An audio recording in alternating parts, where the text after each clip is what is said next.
자, 17페이지 비정상적인 의사표시에서 비진위 표시가 나오고 있죠. 일단 이제는 우리가 이것도 이제 간단하게 정리할 수가 있습니다.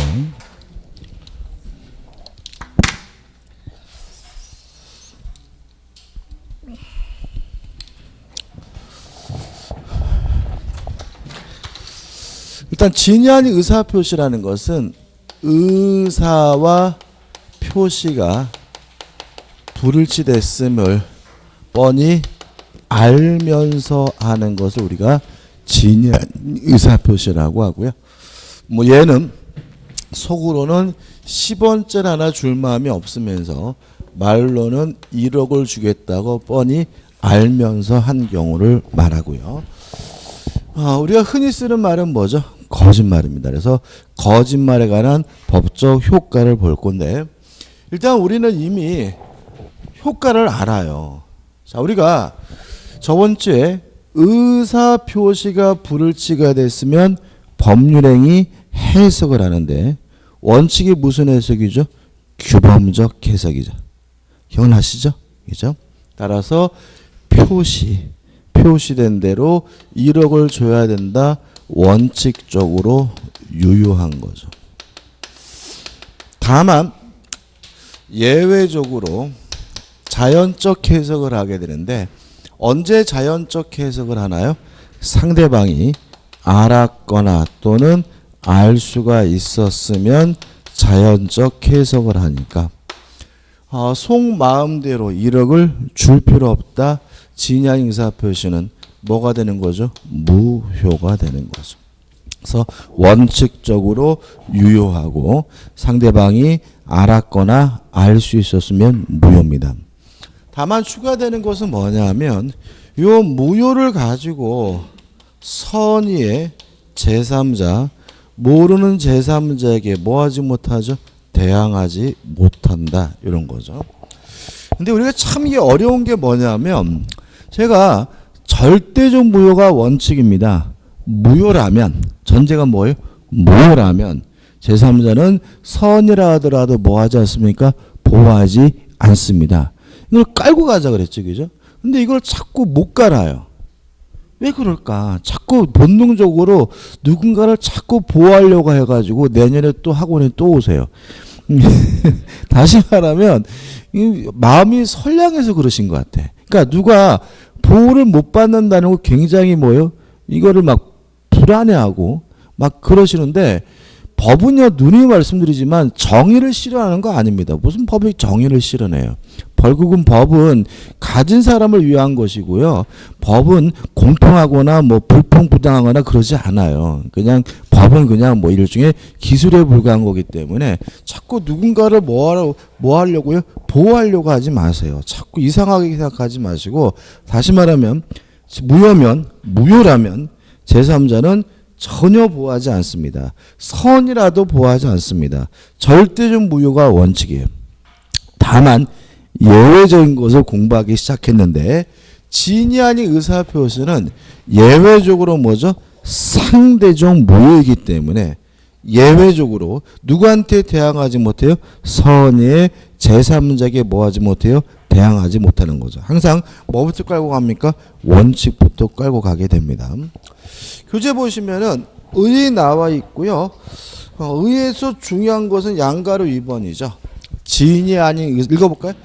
진위란 표의자가 진심으로 마음속에서 바라는 사항을 뜻하는 것이 아니라 특정한 의사표시를 하고자 하는 생각을 말한다.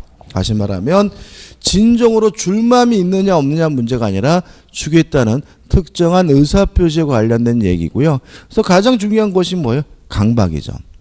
강박이 있으면 강박을 이유로 뭐 할 수는 있어요? 취소할 수 있다. 그렇지만 그 자체가 뭐인 것은 아니에요. 진위 아닌 의사표시인 것은 아니라는 거 꼭 기억해 두셔야 되고요.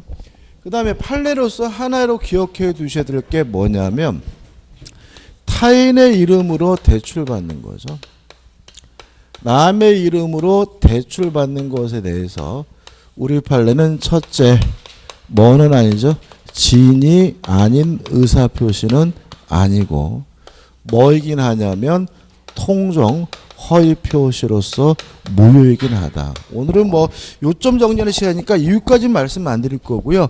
이유는 간단히 말씀드리면 지금 말씀드린 것처럼 진정으로 마음속에서 바라는 바가 아니라 특정된 행위와 관련된 의사가 뭐죠? 진이기 때문에 남의 이름으로 대출을 받는 것은 뭐는 아닙니까? 진이 아닌 의사표시는 아닙니다.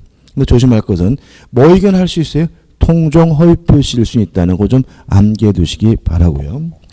성립 요건해 가지고 1번 의사 표시가 불일치되고요.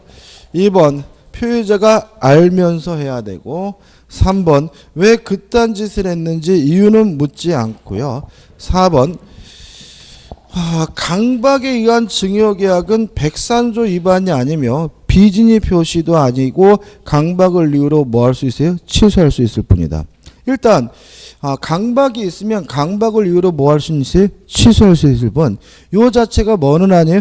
반사회적인 것은 아니라는 얘기고 또 뭐도 아닙니까? 진이 아닌 의사표시도 아니다. 왜냐하면 진이 아닌 의사표시 진이란 뭐라고요? 특정된 의사표시에 관련된 진이지 진정으로 마음속에서 바라는 것은 아니기 때문에 그런 거죠. 그 다음 넘겨보시면 뭐가 나오죠? 효과가 나오죠. 사례로 정리하시면 되는 거죠. 그러니까 우리가 또 보면 참 신기한 게 그 사례가 나오면 싫어하세요. 근데 민법은 사례를 극복하지 않고는 해결되지 않습니다. 여러분들은 사례가 어려운 줄 알죠? 사례 문제가 더 쉬워요. 그냥 그거를 사실관계를 분석하는데 어려움을 느낄 뿐이죠. 근데 또 재밌는 거는 뭐냐면 그것도 저는 이해 못하겠다. 왜요? 맨날 똑같은 사례인데 뭐 사례가 뭐 다양하거나 막 그런 게 아니라 어차피 수업 시간에 하는 사례만 시험 문제 나오니까요. 다시 말하면 제가 사례를 말씀드리면 사례까지 좀 같이 좀 기억해 두시고 그냥 이거를 무슨 그냥 만담하듯이 지나가시면 안 된다 이거예요. 그죠? 제가 뭐 농담 같은 거 해도 다 뭐예요? 시험에 나오는 것들이니까 그냥 너무 만담같이 지나가지 마시고 사례까지 뭐죠? 기억을 해 두셔야 된다 이런 얘기입니다. 갑이 을에게 증여하겠다고 하면서 갑이 을에게 이전 등기를 해줬는데 요 증여가 진이 아닌 의사표시 비진이었어요. 물론 진이 아닌 의사표시는 원칙적으로 뭐예요? 유효하니까 을은 원칙적으로 뭘 갖게 됩니까? 소유권을 갖게 되는 거죠. 다만 을이 알았거나 또는 알 수가 있었다면 이제 이 증여계약은 진이 아닌 의사표시로서 무효고 증여가 무효면 무엇도 무효죠? 등기도 무효니까 알았거나 알 수 있었으면 을에게는 뭐가 없는 거죠? 소유권이 없는 거죠. 동의하시죠? 이게 전문거죠. 그죠? 그럼 좀 생각해 봐야 될 것은 뭐냐면 알았거나 또는 알 수 있었으면 무효라는 말은 알아도 무효고 알 수 있어도 무효니까 을이 원칙에 따라서 소유권을 취득하려면 을은 선이이고 and 뭐여야 돼요? 무과실해야 되는 거죠. 그죠? 알아도 무효고 뭐죠? 알 수 있어도 무효니까 을이 원칙에 따라서 소유권을 취득하려면 을은 선이이고 거기다가 뭐여야 돼요? 무과실해야 되겠죠. 그럼 시험 문제 어떻게 나와요? 을은 선이면 확정적으로 소유권을 취득한다. X. and 선이이고 거기다가 뭐여야 돼요? 무과실해야 되겠죠. 선이고 무과실에 뭘 취득해요? 소유권을 취득해요. 왜 강조하는지 아시겠죠? 그죠? 선이고 무과실해야 됩니다. 그 다음에 또 생각해 볼 것은 원칙과 예외를 비교해 놓고 보면 원칙이 경우의 수가 더 좁아요. 그죠? 근데 왜 원칙이라고 하느냐? 라는 말은 선이이고 무과실이 원칙이라는 말은 을은 선이이고 무과심을 뭐 받는다는 얘기예요? 추정받는다는 얘기죠. 따라서 을 스스로 선이이고 무과실임을 뭐 할 필요 없어요? 입증할 필요가 없다. 다시 말하면 진이 아닌 의사표시는 원칙이 뭐 한 거예요? 유효한 거예요. 따라서 원칙이 유효니까 갑이 을로부터 돌려받으려면 누가요? 갑이 을에게 알았거나 알 수 있었다는 사실을 입증해야지만 그때 비로소 뭐 할 수 있어요? 돌려받을 수 있다는 의미가 된다는 거 꼭 곱씹어 보셔야 돼요. 이해되시죠? 그죠? 민법은 또 다시 말씀드리지만 뭔가 짜질구리한 걸 외워야 되는 게 아닙니다. 그냥 알다고 생각하면서 지나치는 것을 자꾸 뭐 하셔야 돼요? 곱씹으셔가지고 이게 확실히 내 거로 들어와야 문제가 해결되는 겁니다. 그죠? 그러지 않으면 문제가 풀리지 않아요. 그러니까 학창시절은 대충 알면 맞췄잖아요. 민법은 절대 안 그래. 대충 많이 하는 것보다는 하나라도 뭐예요? 정확히 알아야 뭐죠? 성적이 나오는 거죠. 아무튼 선이고 무과실이라는 것이 원칙이란 말은 상대방은 선이고 무과실임을 뭐 받아요? 추정받는다. 따라서 을 스스로는 자기가 선이고 무과실은 뭐 할 필요 없어요? 입증할 필요가 없고 원칙이 유효니까 갑이 을로부터 돌려받으려면 알았거나 알 수 있었다는 사실을 누가요? 갑이 입증해야 비로소 돌려받을 수 있다. 왜냐하면 진이 아닌 의사표시는 원칙이 뭐예요? 유효하니까요. 그 다음에 을이 자기 앞에 등기된 곳을 기하로 병한테 팔아먹었어요. 팔아먹고 병한테 이전 등기를 해주면 요 병을 우리가 뭐라 그러냐면 제3자라고 해요. 여기서 좀 조심할 게 있습니다. 만약에 을이 원칙에 따라서 소유권을 취득했다면 을이 병에게 팔아먹는 거는 지거 지가 팔아먹는 거예요. 누구 팔아먹는 거예요? 지거. 따라서 병은 선이든 악이든 묻지 않고 뭘 갖게 되는 거죠? 소유권을 갖게 되는 거죠. 그죠? 다만 예외적으로 을이 알았거나 알 수 있었다는 일을 을이 뭘 취득하지 못했어요? 소유권을 취득하지 못했다면 이때 병은 선이여야지만 소유권을 취득하고 악이면 병은 뭘 취득하지 못해요? 소유권을 취득하지 못하는 거죠. 왜냐하면 진이 아닌 의사표시 무효는 선의의 제3자에 대항하지 못하니까요. 그럼 결국은 이것도 원칙적으로 병은 선악 불문하고 뭘요? 소유권을 취득하는 거예요. 왜요? 진이 아닌 의사표시는 원칙이 뭐예요? 유효한 거니까요. 그죠? 항상 또 문제가 뭐예요? 진이 아닌 의사표시는 무효고 선의의 제3자에서 선의라고 이러고 그죠? 선일 필요가 없는 게 원칙이다. 병이 선이어야 되는 것은 예외적으로 무효여서 을이 뭘 취득하지 못한 경우에만요. 소유권을 취득하지 못한 경우에만 선이어야 돼요. 이걸 우리가 뭐라 그러냐면 차단료 엄표라고 그래요. 엄표란 말을 많이 쓰는데 엄표라는 말은 군사용어니까 그냥 우리는 차단료라고 기억하시면 돼요. 그래서 좀 한 가지 정리할 게 있어요. 우리가 이제 무효가 됐을 때 항상 제3자를 우리를 괴롭힌단 말이죠. 자, 지금 뭘 정리하는 겁니까? 무효입니다. 취소는 정리 안 하는 거예요? 뭐 정리한다고요? 무효. 뭘 정리는 안 해요? 취소 아니에요. 그죠? 자, 무효의 경우에는 원칙적으로 제3자는 항상 보호되지 않습니다. 그죠? 왜요? 절대적 무효가 원칙이니까. 왜 무효이든지 제3자는 항상 뭐 받지 못하는 거예요? 보호받지 못하는 거죠. 다만 예외적으로 진이 아닌 의사표시, 비진이 표시와 통정허위 표시가 무효인 경우에만 뭘 보래요? 선의 제3자를 보호한다. 전제하시고. 그 다음에 두 번째는 뭐냐면 차단료라는 개념을 좀 생각해 볼 필요가 있어요. 차단료 또는 엄폐요. 이게 무슨 말이냐면 A에서 B에서 B에서 C에서 C에서 D에서 E로 E에서 F로 이렇게 막 권리가 넘어갔어요. 근데 누군가가 중간에 어떤 이유든지 간에 권리를 취득했다면 이 권리를 취득한 사람을 기준으로 해서 법률 관계가 뭐가 되냐면 차단이 돼버려요. 따라서 요쪽 관계와 요쪽 관계가 뭐가 돼버려요? 차단이 돼버리기 때문에 요 사람들은 선이든 악이든 묻지 않고 항상 뭘 갖게 돼요? 소유권을 갖게 되는데 이러한 효과를 뭐라 그래요? 차단요라고 해요. 그래서 우리가 문제를 푸실 때 예를 들어서 D가 권리를 취득하느냐 이렇게 물어보면 본능적으로 누구부터 봐야 되냐면 앞사람부터 봐야 돼요. 만약에 C가 이미 뭐가 있어요? 권리가 있어요. 앞사람이. 그러면 따질 필요 없이 G는 뭐예요? 선악불문하고 항상 뭘 갖는 거예요? 소유권을 갖는 거죠. 근데 C가 권리가 없어요. 근데 왜 권리가 없느냐? 무효여서 권리가 없대요. 그러면 얘는 뭐죠? 선이어도 뭘 갖지 못해요? 권리를 못 갖는 거고.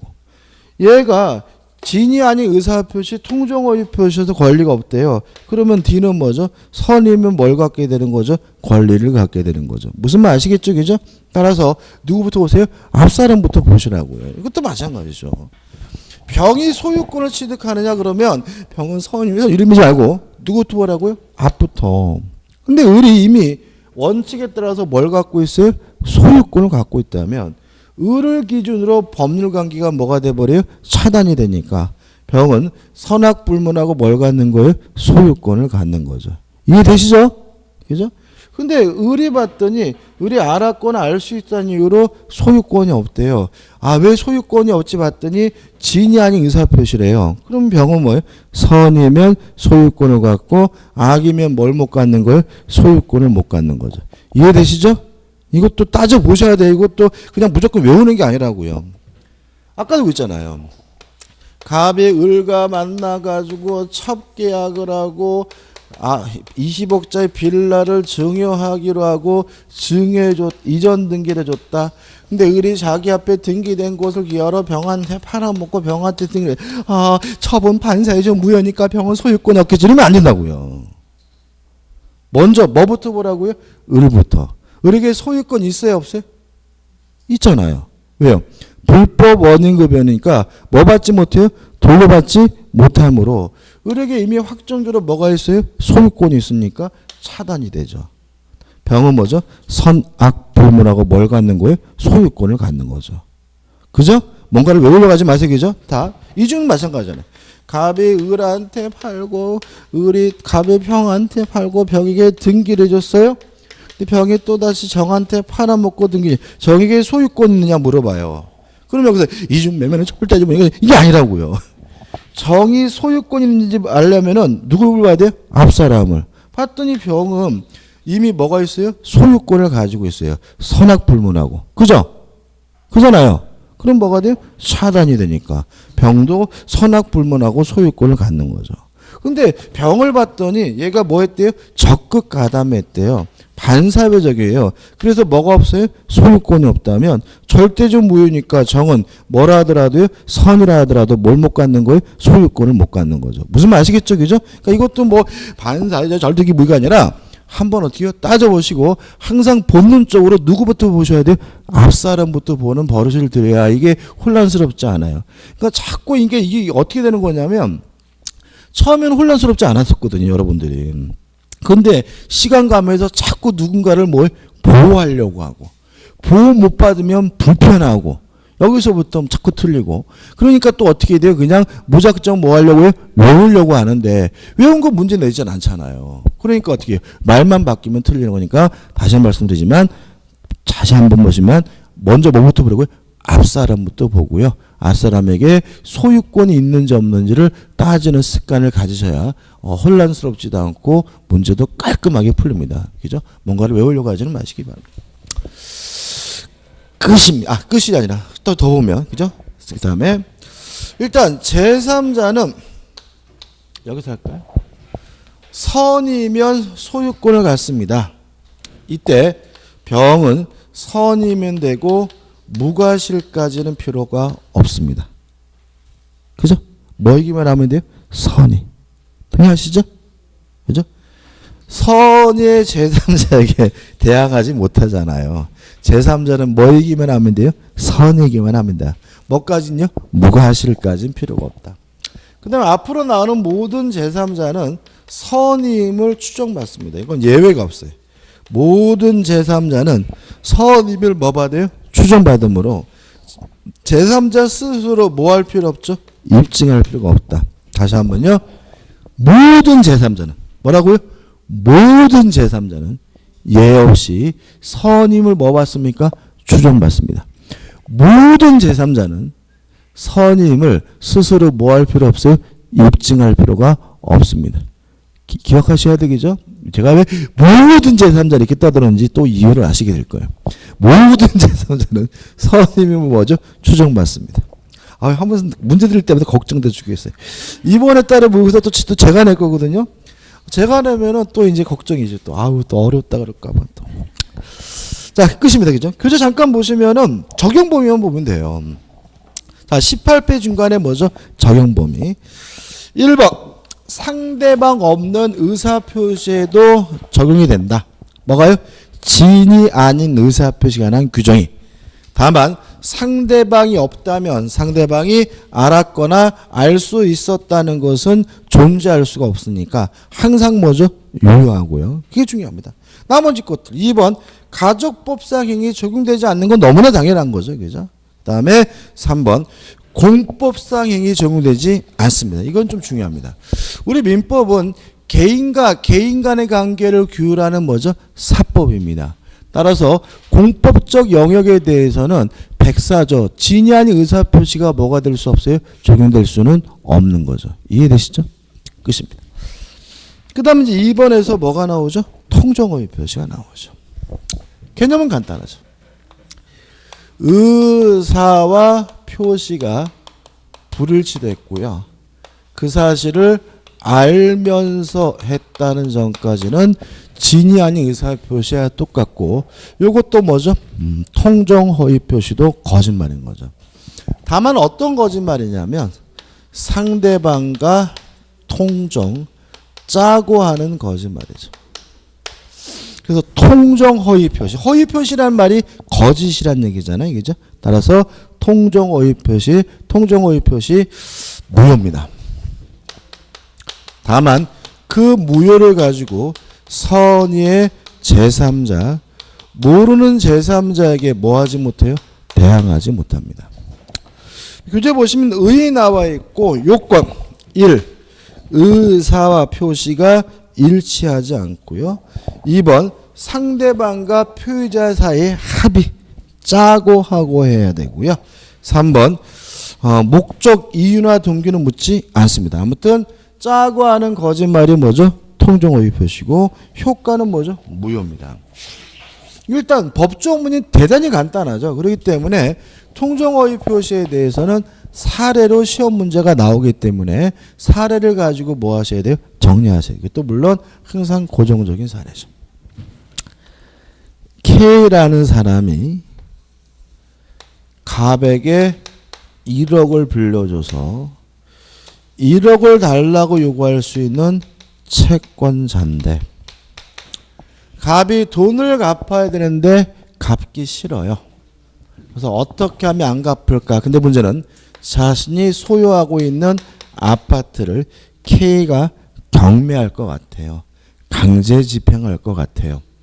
그래서 을과 짜고 하지도 않은 매매를 한 것처럼 가장을 해서요.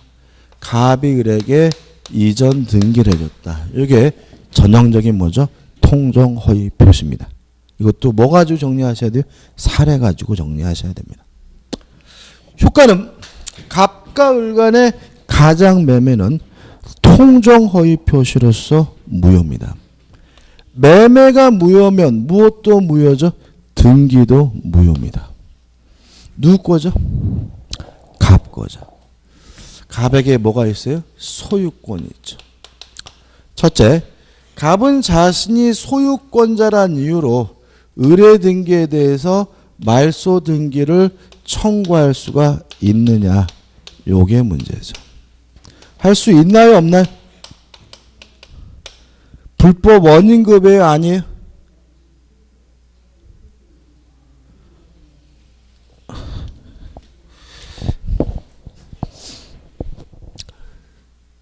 채무회피는 인간 본성의 발언이니까 뭐 하잖아요? 반사회적이지 않습니다. 갑이 왜 을과 짜고 가짜로 등기해놨어요? 돈 갚기 싫어서. 채무회피예요. 그죠? 채무회피. 동의하시죠? 따라서 요거는 통정어휘 표시에서 무효인 것이지 뭐인 것은 아니에요. 반사회적인 것은 아니므로 갑이 을에게 등기해 놓은 것은 불법 원인급여가 아니기 때문에 갑 스스로 무효라고 주장하면서 말소 등기를 청구하는 것이 뭐예요? 가능하다. 그죠? 꼭 기억해 두셔야죠. 그 다음에 채권자도 갑과 을의 매매가 무효임을 주장할 수가 있습니다. 다만 갑에게 돈 빌려줬으면 누구한테만요? 갑한테만 권리를 행사할 수 있죠. 그죠? 따라서 K가 을에게 직접 말소해달라고 요구할 수는 없고요. 갑을 어떻게 해요? 대의해서 을의 등기에 대해서 말소를 청구하는 것이 가능합니다. 근데 문제는 K가 갑과 을 간의 매매가 무효임을 주장하려면 둘이 짜고 했다는 사실을 뭘 해야 돼요? 입증해야 되겠죠. 입증하기가 어려워요? 쉬워요? 아주 어렵습니다. 현실적으로는 거의 뭐죠? 불가능에 가깝습니다. 그래서 우리 민법은 요 통정어휘 표시 외에 뭘 두고 있냐면 K는 갑과 을 간의 매매를 사해행위다. 채무자의 재산 도팽이라는 이유로 취소하는 것이 가능하고요. 이걸 우리가 뭐라 그러죠? 채권자 취소권에 대해라고 하는 거죠. 따라서 채권자 취소권을 뭐 할 수 있습니까? 행사할 수 있습니다. 그럼 통정어휘 표시의 경우에 채권자는 통정어휘 표시로서 무효임을 주장하면서 갑을 대의해서 을의 등기에 대해서 말소를 청구하거나 아니면 갑과 을 간의 매매를 사해행위라는 이유로 뭐 해버릴 수 있어요? 취소하거나 뭐 할 수 있어요? 선택할 수 있음을 주의하시기 바랍니다. 그 다음에 을이 자기 앞에 등기된 것을 기하로요. 병한테 팔아먹었어요. 팔아먹고 병에게 이전 등기를 해주면 이 병을 우리가 뭐라 그러냐면 제3자라고 하는데 통정어휘 표시 무효는 누구한테 대항하지 못해요? 선의의 제3자에 대항하지 못하니까 병은 선이면 확정적으로 뭘 갖게 돼요? 소유권을 갖고요. 악이면 뭘 갖지 못하죠? 소유권을 못 갖는 자. 주의하실 점은 제3자가 소유권을 취득하기 위해서 뭐이기만 하면 돼요? 선이이기만 하면 되고 뭐까지는요? 무과실까지는 필요가 없고 다시 말씀드리면 모든 제3자는 선임을 뭐 받아요? 추정받기 때문에 병 스스로 뭐 할 필요 없어요? 입증할 필요가 없다는 것도 꼭 기억해 두셔야 되겠죠. 이해되시죠? 어렵지 않습니다. 그 다음 병이 또다시 정에게 팔아먹었어요. 팔아먹고 정에게 이전 등기를 해주면 이 정을 우리가 뭐라 그래요? 전득자라고 하거든요. 그러면 정에게 소유권이 있는지 없는지는 누구부터 봐요? 병부터. 근데 병이 선이어서 이미 뭐가 있어요? 소유권이 있다면 정은 뭐죠? 선악 불문하고 소유권을 갖겠죠. 뭐가 생겨요? 차단료가 생기니까. 끝입니다. 그죠? 교재 보시면은 보시면 효과 해가지고 1번 무효다, 2번 제3자에게 대항하지 못한다 이렇게 나와 있죠. 그 다음에 이제 1 해가지고 일반적으로 제3자를 할 때는 뭐가 나옵니까? 제3자의 개념이 나요. 당사자와 그의 포괄승계인 이해자를 포함한다. 그러나 108조 2항에서 말하는 제3자는 당사자와 포괄승계인 이해자로서 이 무효인 허위 표시하여 외관상 형성된 법률관계의 기초로 뭐죠? 새로운 이해관계를 맺은 자를 의미한다. 중요한 게 뭐죠? 새로운이다. 그죠? 새로운이에요. 3번은 설명 안 드려도 되겠죠. 무슨 말이냐면 제3자가 되려면 뭐까지 해야 돼요? 등기까지. 아직 등기를 안 했다면 물권이 없으니까 이 사람은 제3자로서 뭐 받지 못해요? 보호받지 못한다. 너무나 당연한 내용이고요. 아무튼 뭐가 중요하다고요?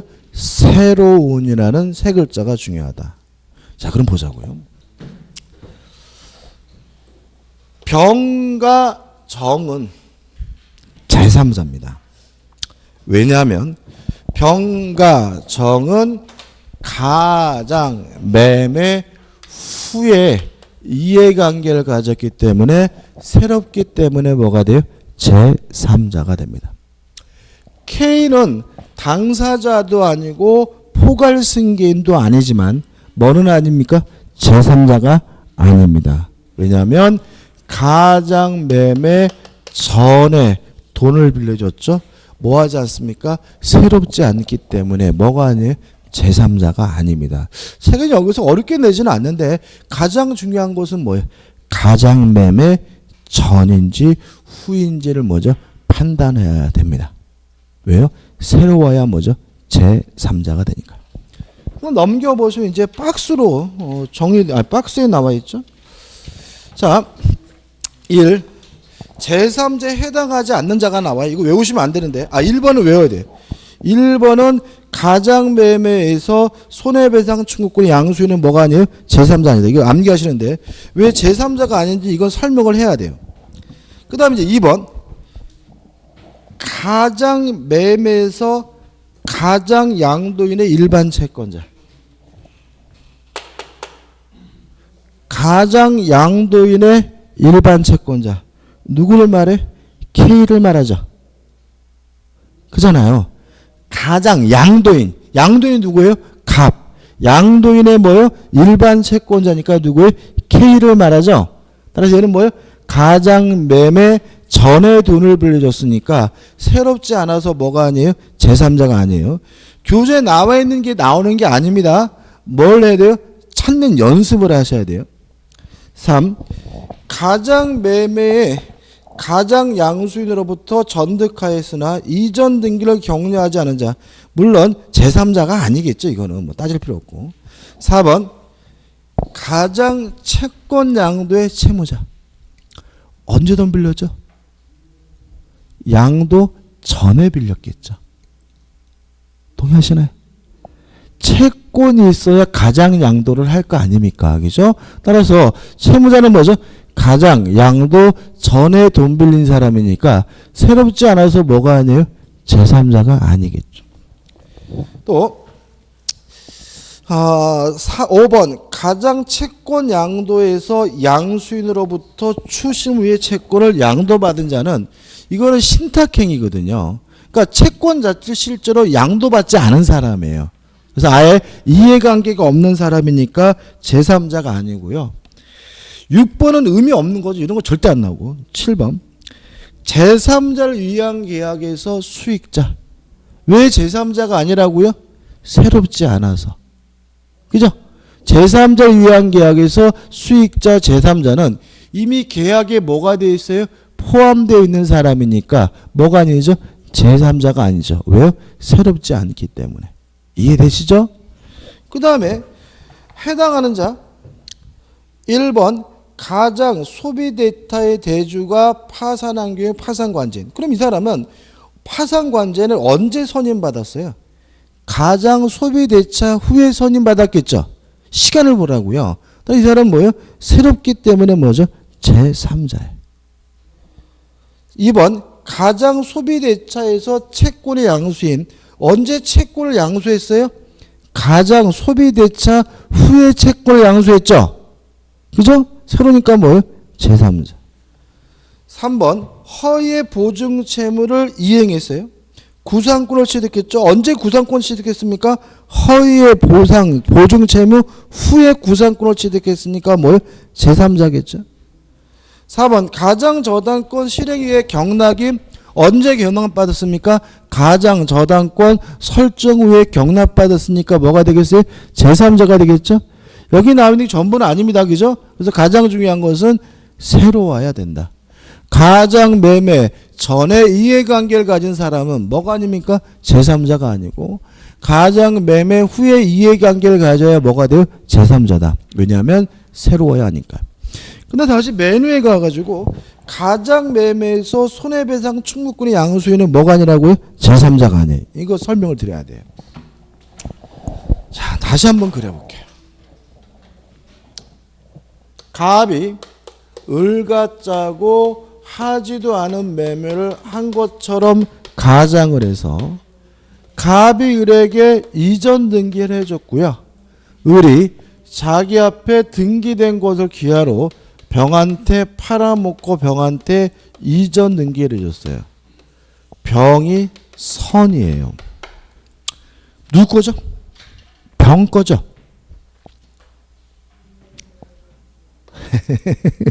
통정어휘 표시 무효는 누구한테 대항하지 못해요? 선이. 을에게 소유권이 있어요? 없어요? 없죠. 가장 매매가 무효면 무엇도 무효? 등기도 무효니까. 을에게 소유권이 없는 이유가 뭐라고요? 통정어휘 표시여서. 그러면 병은 선이면 뭘 가져요? 소유권을 갖죠. 그죠? 그죠? 왜 갑자기 이렇게 경직되셨어요? 지금 뭐지? 경직되실 필요는 없어. 쫄 필요 없습니다. 그죠? 그죠? 겁내지 맙시다. 그죠? 별거 아니에요. 그죠? 겁내지 맙시다. 그죠? 다 아시는 거잖아. 그러면 갑은 요 건물은 날라갔죠? 건물 누구 거라고요? 병 거. 그럼 날라갔잖아요. 건물은 땡이에요. 어차피 병은 선이어서 확정적으로 뭘 취득했어요? 소유권을 취득했으니까. 그럼 갑은 어떻게 해야 돼요? 매매가 무효면 무엇도 무효? 등기도 무효죠? 원래 누구 거예요? 갑 거죠? 그러면 갑의 입장에서 을은 남의 물건 팔아먹은 거잖아요. 그죠? 그래서 갑은 을에게 불법 행위를 원인으로 뭘 청구합니까? 손해배상을 청구해야 되겠죠. 동의하시죠? 굉장히 어렵지 않아요. 경직될 필요 하나도 없어. 그죠? 지금 병이 선이면 소유권을 취득한다는 말은 을이 이뻐서 그래요? 거래 안전보호 때문에 그런 거예요. 누구 거예요? 갑 거죠. 이 을도 형사처벌 받습니다. 을도 깜빵 가요, 이거. 이거 뭐죠? 이것도 일종의 횡령죄로 처벌받습니다. 횡령죄로. 이것도. 구속됩니다, 이것도. 다시 말하면 갑의 입장에서 을은 갑의 물건을 팔아먹은 것이니까 불법 행위를 원인으로 뭘 청구해요? 손해배상을 청구하겠죠. 그죠? 그 다음에 갑이 을한테 가서 뭐라 그랬어요? 야, 자식아. 왜 네가 내 거 팔아먹은 자식아? 얼마 받았어? 2억. 돈 내내 자식아. 매매 대금에 대해서는 부당이득으로서 갑은 을에게 뭐 할 수 있겠어요? 반환을 청구할 수 있겠죠. 동의하시죠? 그죠? 그죠? 다시 말하면 병이 선이어서 소유권을 취득하는 이유는 거래의 안전보호를 위해서 그런 거지 얘가 이뻐서 그런 건 아니에요. 이놈은 갑의 물건은 뭐죠? 팔아치운 놈이니까 갑의 입장에서 소유권을 뭐죠? 박탈당하긴 하지만 을에게 불법 행위를 원인으로 손해배상을 청구하거나 매매대금에 대해서 뭐 할 수 있습니까? 부당이득 반환을 청구할 수가 있는 거죠. 요 손해배상 청구권이 정에게 양도가 됐어. 요 정을 다시 한번 보시면 가장 매매에서 손해배상 청구권의 뭐죠? 양수인입니다. 요 정. 이해되시죠? 요 사람은 뭐가 아니에요? 제3자가 아니에요. 뭐가 아니라고요? 제3자가. 이유는 제3자가 되려면요. 무효로부터 피해를 당하게 되는 사람이 제3자예요. 무효가 되면 좋은 사람은 제3자가 아니에요. 왜요? 보호할 필요가 없잖아요. 무효여야 갑은 을에게 뭐 할 수 있어요? 손해배상을 청구할 수 있어요.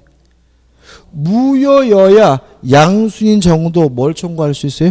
손해배상을 청구할 수 있기 때문에 정은 무효로부터 불이익을 입는 사람이 아니라 무효가 되면 유리해지는 사람이니까 보호할 필요가 없어요. 그러니까 얘는 뭐가 아니에요? 제3자가 아니에요. 그래서 가장매매에서 손해배상 청구권 양수인은 제3자가 아니다라는 거 기억해 두시면 좋지만 중요한 건 아니고요. 더 중요한 건 이 손해배상 청구권이 무엇인지가 중요한 거니까 여기까지 꼭 확실하게 먼저 이해해 두시기 바랍니다. 끝입니다. 2번 선이 해가지고 1번에 나온 건 요거죠. 제3자는 선임을 추정받으므로 스스로 뭐 할 필요 없어요? 입증할 필요 없다. 뭐까진 필요가 없죠? 뭐가 실까진 필요가 없다. 3번 대항하지 못한다라는 말은 1번 주장하지 못한다 해가지고 나와 있는데 큰 의미는 없습니다. 안 읽어봐도 돼요. 우측의 상단의 3번 채권자 취소권의 대상이 된다. 요거죠. 채권자는 갑과 을 간의 가장매매를 사행이란 이유로 뭐 할 수 있어요? 취소할 수 있다. 이것도 다시 한번 말씀드리지만 교재에 나와 있는 것처럼 어디서 뭔지도 모르고 외우는 건 안 됩니다. 반드시 뭐죠? 사례를 그려놓고 어디에 해당하는 얘기인지를 꼭꼭 뭐 하셔야 돼요? 찾아가셔야 이게 되지. 뭐 할 수 있다 없다 이렇게 외우는 것은 아무 의미 없다는 건 다시 한번 말씀드리고요. 그 다음에 4번 통정어휘 표시는 채권자 대위권의 대상이 된다라는 말은 이거죠. 개인은 무효임을 주장하면서 갑을 뭐해서 대의에서 의뢰 등기에 대해서 말소로 청구할 수 있다는 말이 더럽게 어렵게 나왔네요. 5번 허위 표시의 철회가 뭐죠?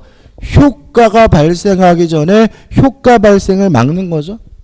물론 통정허위 표시는 무효입니다. 아직 효과가 없어요. 따라서 당사자 간에 뭐 할 수 있어요? 처리할 수 있다. 6번 가입표 의미 없습니다. 이런 거 여기다 왜 지어놨는지를 해. 다시 말하면 취소 가장 매매 후에 이해관계를 가졌으면 뭐죠? 제3자입니다. 그 다음에 4번 적용 범위 1. 상대방 없는 단독행위는 적용되지 않습니다. 왜냐하면 상대방이 없다면 상대방이 없다면 상대방과 뭐 할 수 없어요? 짤 수가 없으니까. 뭐 가정법상 행위 적용되지 않은 나와 있고 5번 허위 표시와 구별해야 될 행위 해가지고 은닉행위와 뭐가 나오죠? 신탁행위가 나오죠. 은닉입니다.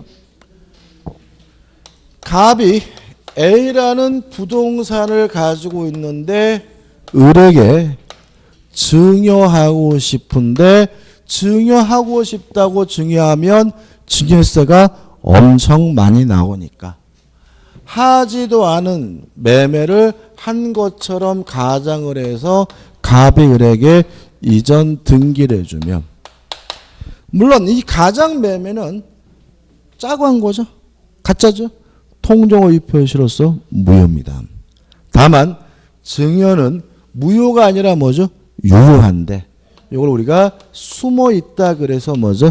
은닉행위라고 하고 은닉행위는 뭐 한 거죠? 유효한 거죠. 따라서 의뢰 등기도 뭐죠? 유효합니다. 동의하시죠? 그죠? 쉽게 말하면 이런 얘기잖아요. 증여인데 매매한 것처럼 가짜로 등기해 놓으면 나중에 세무서에서 걸리면 증여세 내라 그러겠죠. 무슨 말이에요? 매매가 아니라 뭐죠? 증여란 얘기죠. 매매는 무효고 뭐는요? 증여는 유효란 얘기죠. 그죠? 그 얘기고. 따라서 을이 이미 소유권을 뭐요? 취득했죠. 따라서 뭐가 생겨요? 차단료가. 을에게 이미 뭐가 있다고요? 소유권. 을의 등기는 뭐죠? 유효다. 누구 거예요? 을 거다. 그러면 어떻게 해요? 차단료가 생기니까 을이 병한테 팔아먹고 병한테 이전 등기를 해주면 병은 선이든 악이든 묻지 않고 뭘 취득합니까? 소유권을 취득하게 된다. 이게 뭐죠? 은닉행위고요. 그 다음에 신탁행위를 보시면 읽어볼게요. 추심을 위한 채권 양도 담보와 같이 상대방에게 필요 이상의 권리를 넘겨주고 여기서 키가 되는 것은 뭐죠? 필요 이상의 권리입니다. 그래서 신탁행위라는 것은 뭐냐면 주고자 하는 것보다 큰 것을 주는 척하는 것을 우리가 신탁행위라고 하고요. 신탁행위는 무효가 아니라 뭐죠? 유효라는 것이 우리 판례 입장입니다. 필요 이상의 권리를 넘겨주고 주고자 하는 것보다 큰 것을 주는 것을 하는 것이 뭐죠? 신탁행위입니다. 양도담보죠. 을이 갑에게 1억을 빌려주고요. 갑 소유 A 부동산에 대해서 담보 목적으로 소유권을 이전해주면 이게 뭐가 되죠? 양도담보가 되잖아요. 양도담보란 소유권을 이전하는 방식으로 이루어지는 담보가 뭐죠? 양도담보란 말이죠. 그죠? 문제가 있어요. 갑과 을의 의사는 담보 설정이죠. 외부적으로는 뭐가요? 소유권 자체가 넘어가고 있는 것처럼 보이죠. 그러면 의사 표시가 뭐가 됐어요? 버릇이 됐고 갑과 을 간의 계약으로 해서 한 거니까 뭐처럼 보여요? 통정허위 표시처럼 보이죠. 이 문제에 대해서 우리 판례는 통정허위 표시란 아무것도 안 주면서 주는 척하는 것만 통정허위 표시라는 거죠. 실제 주는 것이 있는데 주고자 하는 것보다 큰 것을 주는 척하는 것은 통정허위 표시가 아니라 신탁행위이기 때문에 무효가 아니라 뭐죠? 유효다는 게 우리 판례 입장이에요. 그래서 이 신탁행위라는 개념은 뭐냐면 왜 양도담보가 무효가 아니라 유효인지에 대한 이론적인 설명을 하기 위해서 들고 나온 개념에 불과한 거예요. 양도담보는 뭡니까? 유효합니다. 왜냐하면 통정허위 표시가 아닙니다. 왜냐하면 주고자 하는 것보다 큰 것을 주는 척하는 뭐이기 때문에 신탁행위인 거죠. 채권 추심을 위한 채권양도 이런 얘기죠. 을이 갑에게 1억을 빌려주고 1억을 받을 채권이 있는데 친구인 병이 을에게 돈을 받아주기 위해서 갑한테 가서 야 이 자식아 을한테 빨리 돈 갚아라고 지랄거렸더니 갑이 병한테 뭐라 그래요? 야 이 자식아 네 일이나 신경 써. 네가 돈 빌려줬어? 왜 와서 네가 지랄이야? 라고 하길래 야 을아 네가 나한테 채권을 양도해 준 것처럼 해주면 내가 요놈한테 가서 떳떳하게 돈 달라고 지랄거려 줄게 라고 해서 을이 갑에게 채권을 양도해 준 것처럼 했지만 실제로는 대신 돈을 받을 수 있는 뭘 정도요? 대리권 정도를 주고자 하는 거죠. 이것도 주고자 하는 것보다 큰 것을 주는 것이니까 뭐죠? 신탁행위고 병은 실제로 채권 양도는 안 받았죠. 따라서 뭐가 아닌 거죠? 제3자는 아닌 거죠. 그죠? 채권을 양수한 것은 아니니까 얘는 뭐가 아니에요? 제3자는 아니다. 여기까지고요. 좀 쉬었다가 이제 사고에 관한 내용을 보도록 하겠습니다.